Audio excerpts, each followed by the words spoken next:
Hello, good evening, students. Today in 11th class physics, we are starting a new topic, motion of system of particles. अभी आप लोगों ने जो जो concepts पढ़े हैं बच्चों पिछले चैप्टर्स में, उन्हीं का एक रेपिटेशन पर है. अभी तक हम लोग सिर्फ पार्टिकल्स के मोशन के बारे में स्टडी करते थे.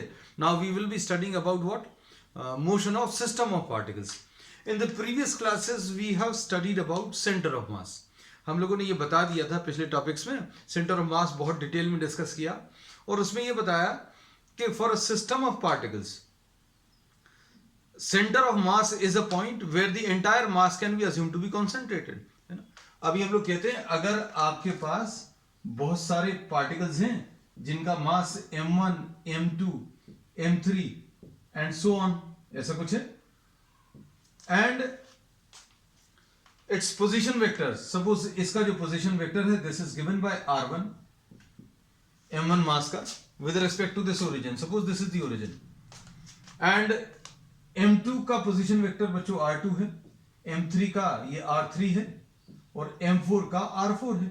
तो अभी हम लोगों ने ये बताया है कि अगर आपको इसका सेंटर ऑफ मास की पोजीशन अगर आपको बतानी है तो अभी हम लोग कैसे बताते हैं, then position of centre of mass will be described in terms of summation of m into r divided by summation of m. और वेक्टर टर्म्स में अगर अभी हम लोग करें then this will be written as mi ri divided by summation of mi. इसका मतलब क्या है, ये सिग्मा का मतलब क्या है, इसका मतलब ये है position vector of the centre of mass will be found by adding all the values of I from I equal to 1 to I equal to n. मतलब ये है, इसमें पहले I की वैल्यू 1 रख लो. I की वैल्यू अगर 1 रखोगे तो क्या आ जाएगा, m1 r1 ऐसा आ गया. फिर I की वैल्यू 2 ले लो, ऐड करते जाओ, put a plus one sine, m2 r2. फिर उसके बाद क्या करेंगे, I की वैल्यू 3 रख लो, m3 r3 and so on up to mn rn divided by summation mi. इसमें बिल्कुल यही प्रोसेस करते हैं, i की वैल्यू 1 से स्टार्ट करेंगे तो ये आ जाएगा m1 plus m2 plus m3 and so on up to mn. तो इसमें अभी हम लोग ये कहते हैं कि this is how we find out what the position vector of centre of mass with respect to some origin, है. और इसका बहुत सिंप्लीफाइड केस था, कौन सा, when all the masses are lying in a straight line. तो सिर्फ आपको x निकालने की जरूरत है और इसको कार्टेशियन फॉर्म में अभी हम लोग कैसे लिखते हैं, m1 x1 plus m2 x2 and so on up to mn xn divided by m1 plus m2 plus m3 and so on up to mn. ये सारी चीजें बच्चों बहुत डिटेल में अभी हम लोग पिछली क्लासेस में डिस्कस कर चुके हैं कि how to find out centre of mass.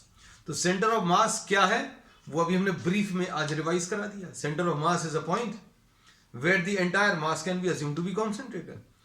और टोटल मास कितना है वो तो इजीली निकाल सकते हैं. टोटल मास निकालना बहुत इजी है, कैसे, सारे मासेस को आप ऐड कर लो. Suppose you are having many number of particles whose masses is suppose 1 kg है, इसका 2 kg है, इसका सपोज 3 kg है, इसका सपोज 5 kg. आपको टोटल मास बताना है तो टोटल मास कितना आ जाएगा, 1 प्लस 2 3, 3 प्लस 3 6 एंड प्लस 5 11. तो टोटल मास तो 11 kg है, लेकिन कहां पर लग रहा है, what is the effective position of this mass. So the effective position of the mass will be given by centre of mass, the position of centre of mass. और position of centre of mass निकालने का ये तरीका है. और इसमें बच्चों इसको अभी हम लोग कई बार क्या कर देते हैं, we write this as summation m. So m1 plus m2 plus m3 and so on up to mn, इसको अभी हम लोग कई बार कैपिटल M लिख देते हैं. अब ये जो सिस्टम ऑफ पार्टिकल्स हैं इसको अभी हम लोग एक्सटेंड कर सकते हैं टू अ रिजिड बॉडी, है ना. अगर कोई रिजिड बॉडी है या कोई एक्सटेंडेड बॉडी है, अगर एक्सटेंडेड बॉडी है मतलब एक सॉलिड ऑब्जेक्ट है ऐसा, this can be assume to be made up of what, many number of particles. ये बहुत सारे पार्टिकल्स से मिलकर बना है. तो इसमें सारे पार्टिकल्स को का टोटल मास कैसे निकाल सकते हैं, m1 plus m2 plus m3 and so on. अब इसकी पोजीशन क्या होगी, सारे मासेस को ऐड करने पर सपोज 70 ग्राम्स आया तो अभी हमें ये पता चल गया कि भाई इसका इफेक्टिव मास 70 ग्राम से। लेकिन किस जगह पर इसको अज्यूम कर सकते हैं? If you want to study the motion of this object, तो अगर आपको इसको किसी एक पॉइंट पर कॉन्सेंट्रेटेड है ऐसा अज्यूम करना है, तो वो पॉइंट कहां पर होगा, तो वो निकालने का ये तरीका है ना। तो अब हम लोगों ने इस पर बेस बहुत सारे क्वेश्चंस भी किए हैं। अब हम लोग मोशन ऑफ सेंटर ऑफ मास, अब इसको डिटेल पे पढ़ने वाले हैं ना। तो अब देखो हमने क्या किया बच्चों, आज जो है आपको motion of system of particles start करने के पहले सेंटर ऑफ मास का कॉन्सेप्ट थोड़ा सा रिवाइज करा दिया है। अब देखो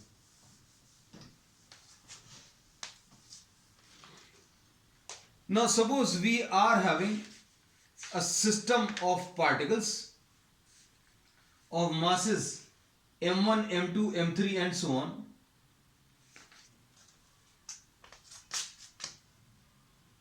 Consider a system of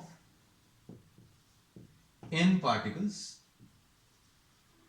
of masses m1 m2 m3 and so on up to mn, located at points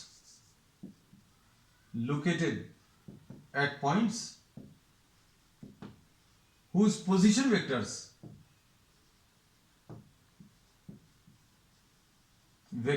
are r1 comma r2 comma r3 and so on up to rn. Total mass of the system, ये बहुत मुश्किल नहीं है ना, इसमें तो कोई दिक्कत नहीं है भाई, बहुत सारे पार्टिकल्स दिए हैं, ये तो वेक्टर, इसमें कुछ लगेगा भी नहीं, आप directly m1 plus m2 plus m3 लिख सकते हैं अप टू mn। इसको अभी हमने m लिख दिया। Let the position of centre of mass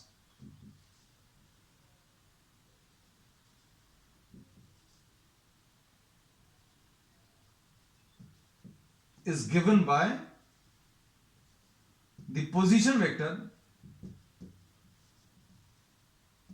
r। तो r अभी हम लोग कैसा लिखेंगे बच्चों, r is m1 r1 plus m2 r2 and so on up to mn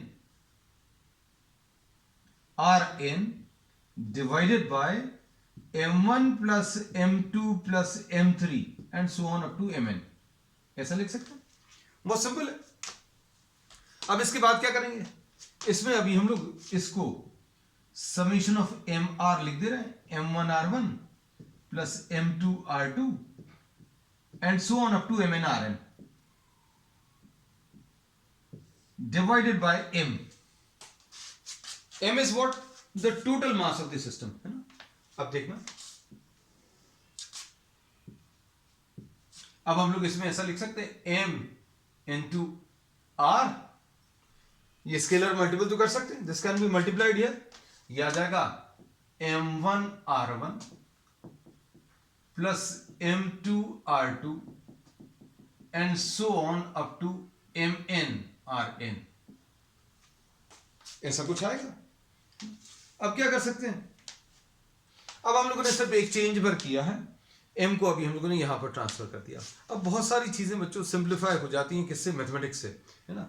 science is all about what, theory portion, है ना। सबसे पहली चीज तो साइंस में होती है ऑब्जर्वेशंस, चीजों को अभी हम लोग देखते हैं, हमारे आसपास जो चीजें हो रही हैं वो ऑब्जर्वेशंस हैं, we observe things and then we try to explain the phenomena which we are observing based on some theory, और फिर उसके बाद मैथमेटिकल सपोर्ट रहता है, मैथमेटिकल फॉर्मुलेशंस है ना। तो बच्चों आज जो अभी हम लोग करने वाले ये प्योर मैथमेटिकल एनालिसिस है। अब देखो हम लोगों को ये पता चल गया m इज द टोटल मास। हम बहुत सारे पार्टिकल्स का सिस्टम नहीं कंसिडर करने वाले। हमने क्या किया, अब जैसे सपोज ये पेन चल रहा है और इस पेन में बहुत सारे पार्टिकल्स हैं, तो हम एक इंडिविजुअल पार्टिकल्स के मोशन को कंसिडर नहीं करेंगे। इफ रिक्वायर्ड कहीं पर होगा तो that also we'll do, but at present what we are interested in, we are trying to describe this motion in terms of centre of mass. पूरे particles का मोशन इंडिविजुअली स्टडी करने की जगह we are trying to convert this into a single mass, and we in fact have converted this into a single mass. मास सारे particles को मिलाकर जो बना वो m आ गया. r क्या है? इस पूरे मास की इफेक्टिव पोजीशन, सेंटर ऑफ मास. फिर m1 r1. तो अब हम लोगों ने ये बोला टोटल मास, और r क्या है? The position of centre of mass of the entire system of particles. फिर m1 r1, m2 r2. m1 क्या है? मास of the first particle. r1 क्या है? It's position vector. m2 क्या है? सेकंड पार्टिकल का मास. r2 क्या है? The position vector of the second particle, and so on. ये सारे कर लिए. अब हम लोग क्या करने वाले हैं? Differentiate both sides with respect to T. Short में WRT लिख देते हैं, विद रिस्पेक्ट टू टाइम. अब इसमें ये अज्यूम करते हैं कि टाइम के साथ मासेस चेंज नहीं हो रहे, है ना, mass remains constant. We are assuming that masses remain constant.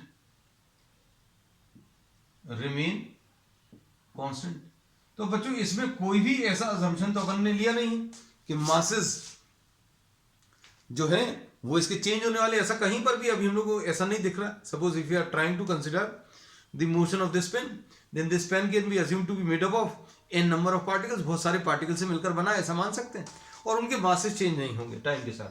तो अब हम लोग कैसा लिखेंगे बच्चों? d by dt of mr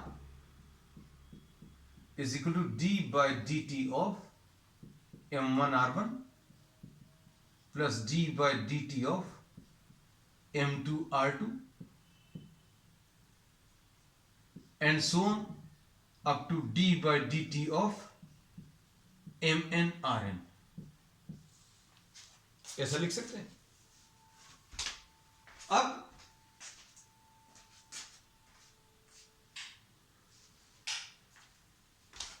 अब इसे बच्चों ध्यान से देखना. इसमें ये मास तो कांस्टेंट है, मास को बाहर ले लिया, dr by dt ऐसा लिख लिया, is equal to m1 dr1 by dt. क्योंकि मासेस कांस्टेंट है, ये अभी हम लोग ने पहले ही बता दिया, मासेस चेंज नहीं हो रहा, और and constant quantities can be taken out from the differentiation sign है.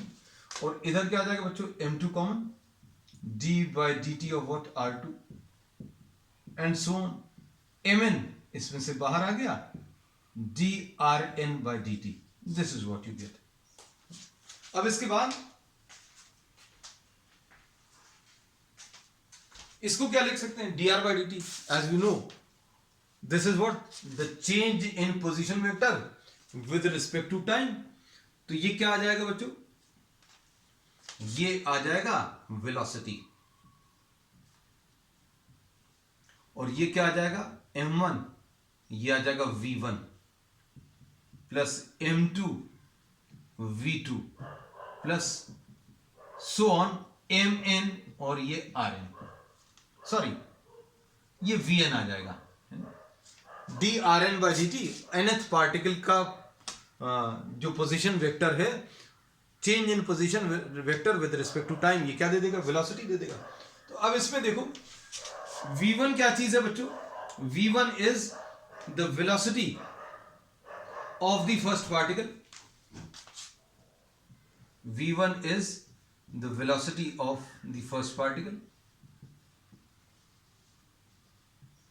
v2 क्या है? velocity of second particle. ऐसे सारे particles की velocity हम लोग कह सकते हैं v1 v2 v3. तो अब इसमें ऐसा लिख सकते हैं v1 v2 and so on up to vn are the velocities. और बच्चों कौन सी velocities हैं? ये instantaneous velocities of the particles. और v क्या है बच्चों इसमें? Capital v. तो कैपिटल v बच्चों इसमें है the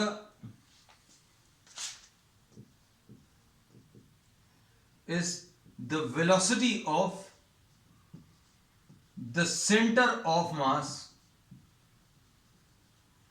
of the system of particles.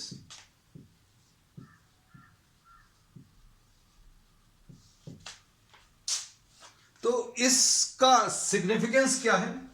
इसका सिग्निफिकेंस ये है, if you have to study the motion of a system of particles, बहुत सारे पार्टिकल्स हैं और उनमें हर एक का अगर अभी हमें मास मालूम है, m1 m2 m3 and so on, तो m1 इंटू v1 करो, m2 इंटू v2 करो, इतना सब करने की जगह अभी आप क्या करोगे?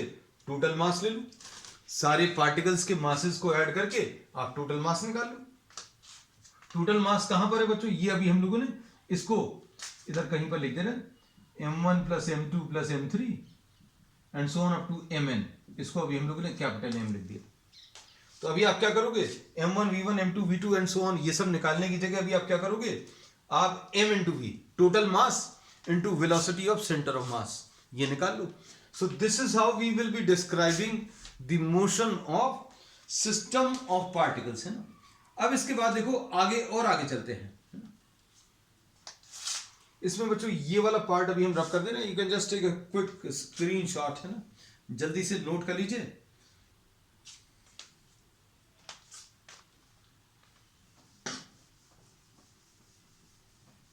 तो क्या किया था, एक बार क्विक रिवीजन कर दें। हमने बोला कि बहुत सारे पार्टिकल्स हैं जिनके masses m1 m2 m3 and so on up to mn, ऐसे बहुत सारे पार्टिकल्स हैं और उनके पोजीशन वेक्टर्स क्या हैं? उनके position vectors r1 r2 r3 and so on. तो अब हम लोग क्या बोलते हैं बच्चों? उनका टोटल मास कैसे मिलेगा? m1 plus m2 plus m3, ये लिखा हुआ है total mass of the system. लेकिन इनकी इफेक्टिव पोजीशन कहाँ है? सारे पार्टिकल्स का टोटल मास तो निकालना होती थी, और ये सारे मासेस को अगर एक पॉइंट पर अज्यूम करना है तो वो कैसे निकालोगे? ये ऐसे निकालेंगे, m1 r1 plus m2 r2 and m3 r3 and so on up to mn rn divided by summation of m, इसकी जगह m लिख दिया, कैपिटल M, और इसको इधर ट्रांसफर किया। फिर उसके बाद अभी हम लोगों ने डिफरेंशिएट कर दिया, and since mass is constant तो मास को अभी हम लोगों ने बाहर लिख लिया, m into D R by D T, m1 dr1 by dt, m2 dr2 by dt and so on. इसको वेलोसिटी लिख दिया, इसको भी वेलोसिटी लिख दिया and so on. So we have described what? The motion of system of particles, system of n particles, और उनकी velocity निकालने का तरीका है। अब इसको फिर से अभी हम लोग डिफरेंशिएट करेंगे बच्चों। ये एक इंपॉर्टेंट रिलेशन है, कौन सा वाला? जो अभी हम लोग लास्ट में लिया है ना, इसको मार्क कर दे रहे हैं। जो मेन काम का रिलेशन है इसको हाईलाइट कर दे रहे हैं। So this is an important relation.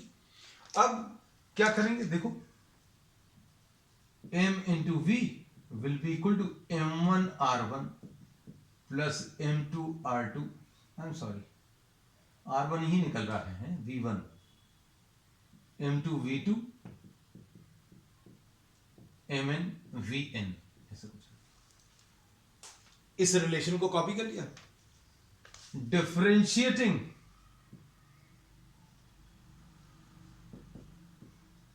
both sides with respect to time, इसको with respect to time फिर से डिफरेंशिएट कर दो तो क्या मिलेगा बच्चों? देखो, d by dt of mv is equal to d by dt of m1 v1 plus d by dt of m2 v2 and so on up to d by dt of mn vn, ऐसा कुछ आ जाएगा। अब फिर से क्या करोगे? m को बाहर ले लो, क्या आ जाएगा? dv by dt। इसमें से बच्चों क्या करें? इसमें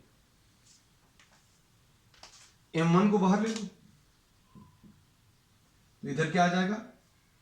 dv1 by dt, ऐसा लिख सकते हैं, प्लस m2 बाहर आ जाएगा dv2 by dt and so on, mn d by dt of vn, ऐसा लिख सकते हैं। अब इसमें बच्चों ध्यान से देखना, अब इसमें क्या लिखेंगे? इसको m dv by dt को a लिख दिया, we are writing this as a, और since we have written this as capital V, अभी आप capital A भी लिख सकते हो. You can write this as capital A also. Is equal to m1 into a1. dv by dt क्या है बच्चों? dv by dt is rate of change of velocity with respect to time. ये क्या चीज है, ये समझ में आना चाहिए. This is rate of change of velocity with respect to time. So this is instantaneous acceleration. ये acceleration m1 a1 plus m2 a2 and so on up to mn an. अब a1 a2 a3 क्या है बच्चों? These are the accelerations. Acceleration of a1 a2 a3 and so on up to an are the accelerations of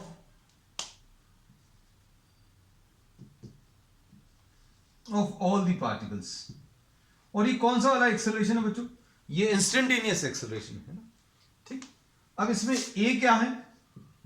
a या फिर small a कैसा भी लिख सकते हैं. This is the acceleration of the centre of mass.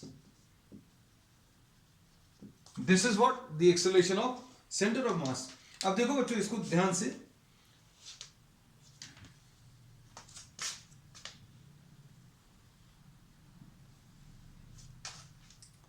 ये अब second relation आ गया. देखो, एक रिलेशन ये आया था, इसको हाईलाइट कर दिया, फिर दूसरा.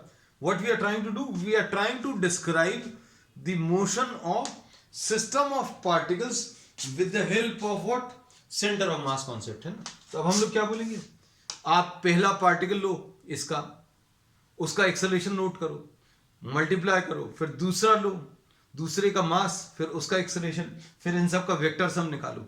उसकी जगह क्या करना है, आप टोटल मास ले लो. Total mass 70 grams. Acceleration of the center of mass will be given by A. So instead of describing the motion of so many particles, you can combine all of these into what, a single term. आप इसको एक single term में describe कर सकते हैं. अब इसमें देखो,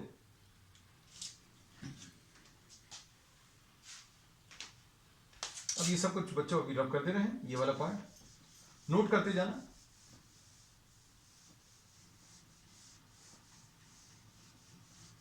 I'm not rubbing this part. I'll not try to rub this. I'll try not to rub this, है ना. ये ऐसे ही रहे. If in case अगर जरूरत पड़ी तो शायद रब करना पड़े. अब इसमें क्या लिखने वाले बच्चों, देखो, ये mass into acceleration according to the second law, Newton second law. Mass into acceleration क्या आ जाएगा, फोर्स आ जाएगा. तो अब m into a will be equal to f1 plus f2 plus f3 and so on up to fn. f1 क्या है बच्चों, f1 is m1 into a1. ऐसा लिख सकते हैं. अब इसमें क्या बोल सकते हैं, f1 क्या है, it is the force acting on the first particle. तो क्या एक ही फोर्स लग रहा है, तो इसमें जरूरी नहीं है एक ही फोर्स लगे. पहला वाला जो पार्टिकल है उस पे हो सकता है बहुत सारे फोर्सेस लग रहे हैं. There may be many forces which are acting. So F1 is what, it is the vector sum of all the forces acting on the first particle. ये अच्छे समझना बच्चों. देखो, this is the vector sum of all the forces acting on, vector sum of all the forces which are acting on the first particle. भाई इसका पहला particle, इसका पहला जो भी पार्टिकल है उसके ऊपर कितना फोर्स लग रहा है, उसको F1 बोला. तो F1 के ऊपर क्या एक ही फोर्स लग रहा है, तो हाँ हो सकता है एक ही फोर्स लग रहा हो, लेकिन क्या जरूरी है एक ही फोर्स हो, तो ये जरूरी नहीं है. There may be many number of forces. अब ये जो फोर्सेस होंगे, ये जो vector sum of all the forces may be internal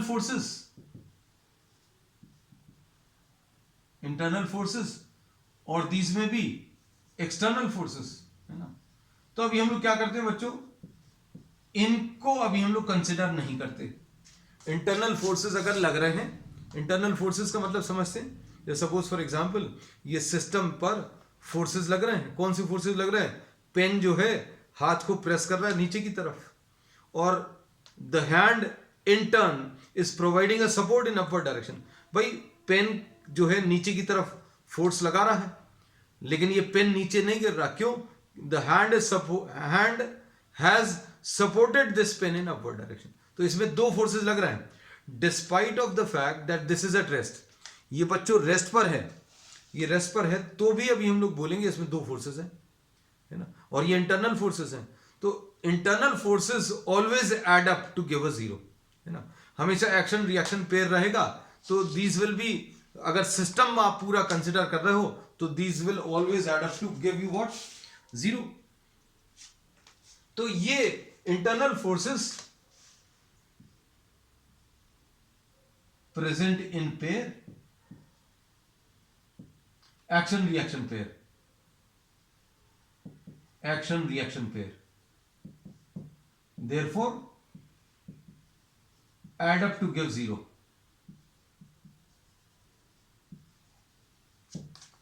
तो ये जो फोर्सेस हैं बच्चों, F1 F2 F3, ये फोर्सेस, इसमें इंटरनल फोर्सेस भी होंगे और एक्सटर्नल फोर्सेस भी होंगे। और अभी हमने बोला है कि आपको कौन सा वाले फोर्सेस लेने बच्चों? सिर्फ एक्सटर्नल फोर्सेस। तो अब हम लोग इसमें क्या बोलेंगे? M into A will be equal to F1 plus F2 plus F3 and so on up to Fn, and sum of all these forces बच्चों, इसको अभी हम लोग किससे रिप्रेजेंट कर रहे हैं? इसको अभी हम लोग F एक्सटर्नल से रिप्रेजेंट कर रहे हैं, where F external is the vector sum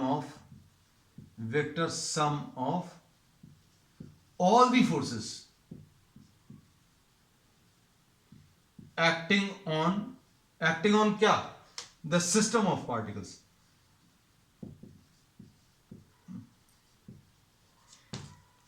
ठीक, अब ये एक्चुअल में देखो, ये तो है तो सेकंड लॉ ही, है ना। अभी हम लोग इसको अगर आप ध्यान से देखो तो F is equal to what?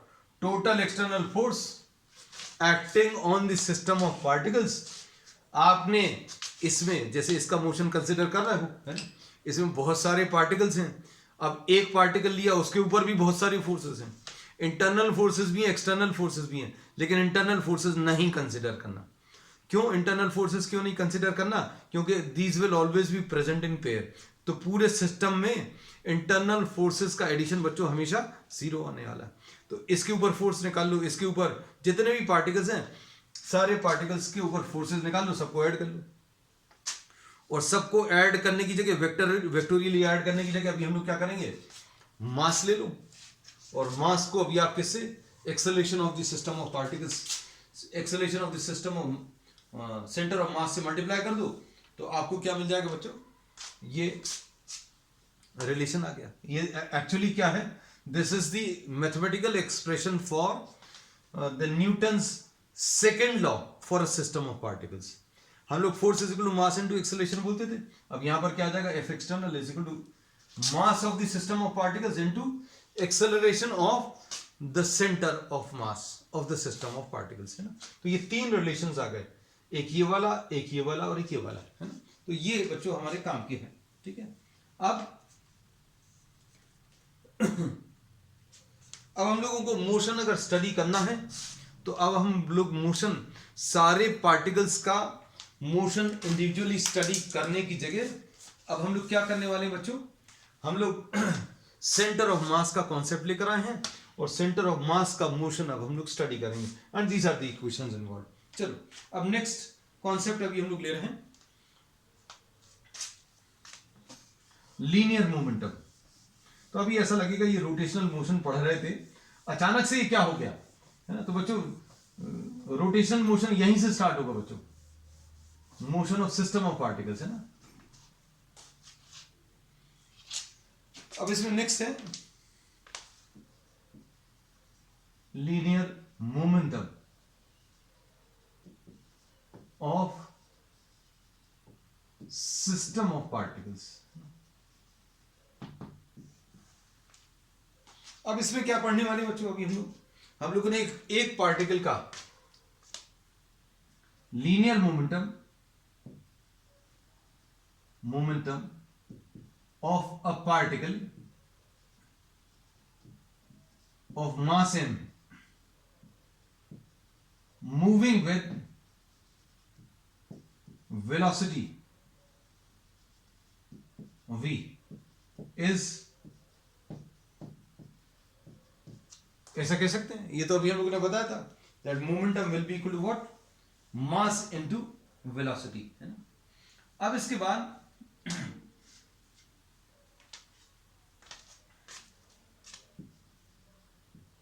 consider a system of particles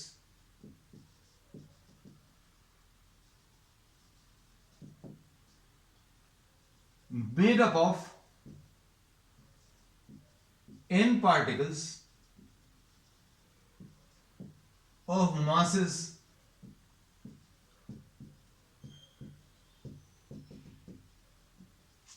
ऐसे बहुत सारे पार्टिकल्स हैं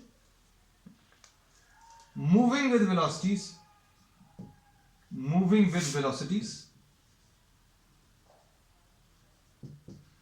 v1, v2, v3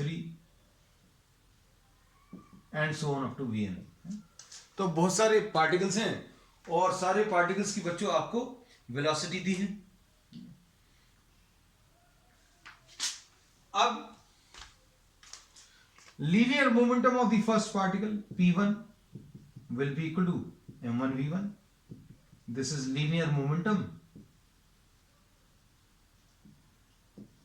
of first particle।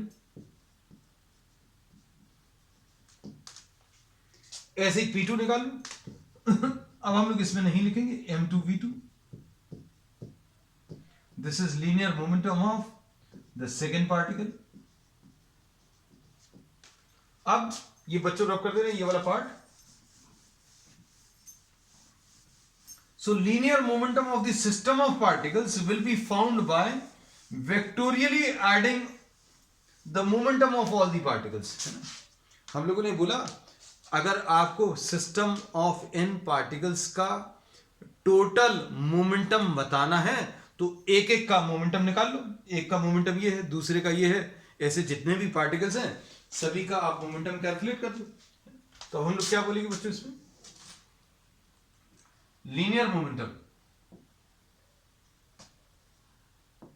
of the system of particles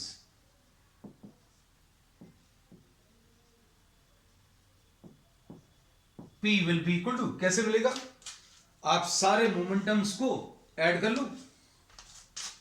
ये क्या आ जाएगा, P1 plus P2 plus P3 and so on up to Pn।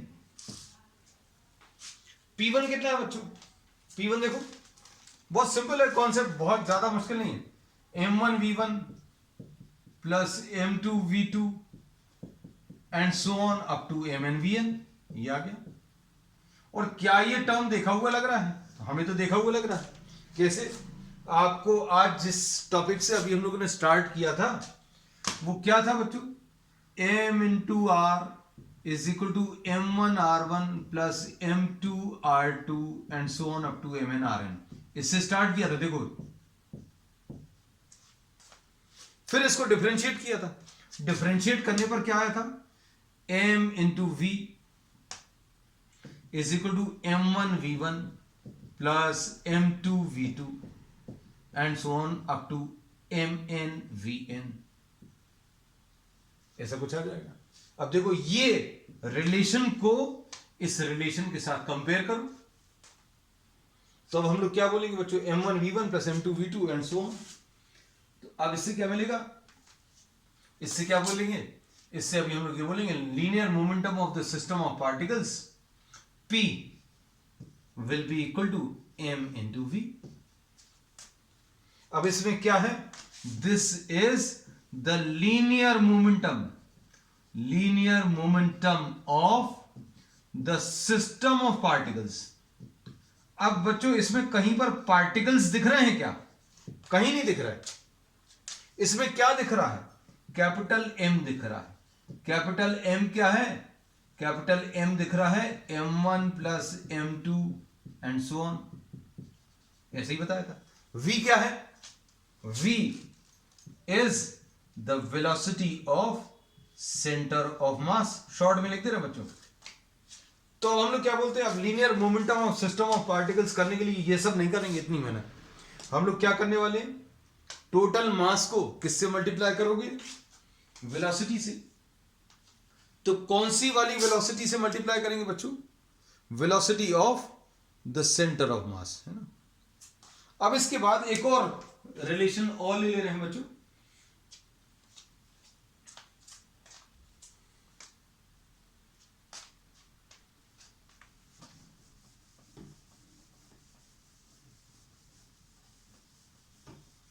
इसी relation को अब हम लोग आगे बढ़ा रहे हैं। P is equal to m into v दिया है ना। देखो सब कुछ रिलेट हो जाएगा, m इंटू वी है तो D P by D T will be equal to D by D T of M V. इसमें m बाहर आ गया और D V by D T आ गया। अब हम लोग क्या कह सकते हैं बच्चों, इसमें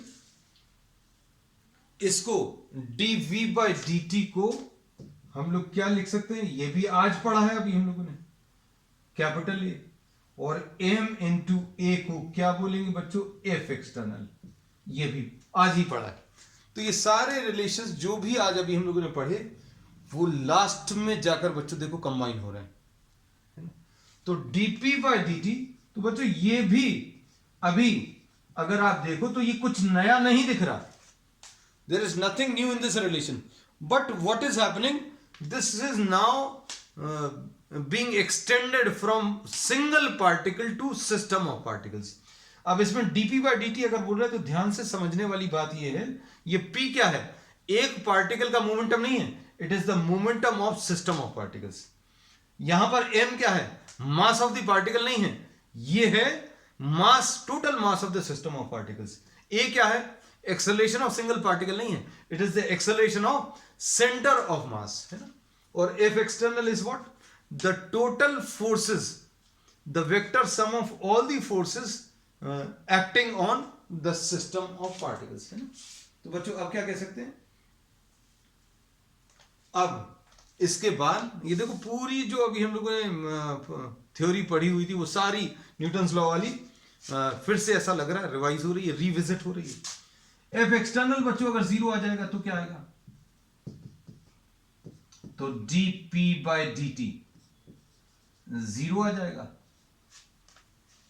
इसका मतलब क्या होता है, dp बाई डी टी का जीरो मतलब क्या है, p कांस्टेंट।